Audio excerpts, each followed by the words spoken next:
Long before this area was settled, Native Americans canoed, trapped, and traded here. Legend has it that they considered the bluffs above present-day St. Joseph sacred ground. At a young age, Joseph Rubadoux recognized the potential of this area known as St. Michael's Prairie. The son of a wealthy St. Louis trader, Rubadoux followed the Missouri River west in 1799 to trade with the Native Americans. At the start of the 19th century, the land between the Mississippi River and the Rocky Mountains had been owned by Spain, then France. In 1803, the Louisiana Purchase added millions of fertile, largely unexplored acres to the United States. Lewis and Clark, charged with mapping and exploring the untamed land, camped with their expedition on the banks of the Missouri River in this area in July of 1804, and again during their return trip in September 1806. Today you can see commemorative signs which mark where the expedition passed and came ashore. The Lewis and Clark expedition opened the way for American fur traders and gradual settlement of the new lands. It also set the stage for the growth of one of the most unique towns in the West.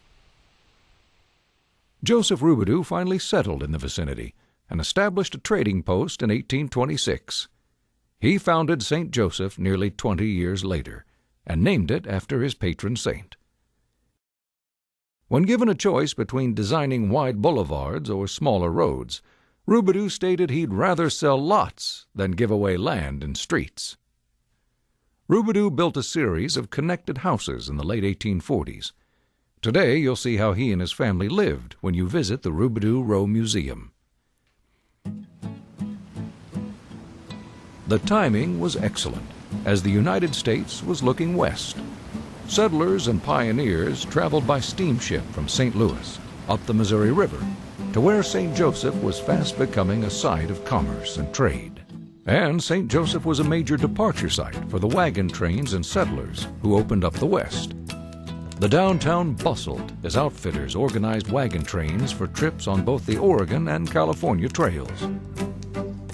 Could I offer you a piece of licorice this morning? Sure. Thank you. Hey, son. There you go. Over 25 years, 525,000 settlers hazarded the various trails to start new lives in California and the Northwest in what was the largest voluntary exodus of people in world history. In 1848, prospectors discovered gold in California, and the rush was on. By the next year, 49ers were departing the east to look for instant riches. For many, the logical jumping-off spot was St. Joseph. More travelers left for California from here than any other river town. The gold rush increased steamboat traffic, and since St. Joseph was the westernmost point accessible by rail until after the Civil War, many came by train. By the end of the 19th century, the St. Joseph rail station received more than 100 passenger trains every day. In 1849 alone, 50,000 folks heard the call of fortune and headed west.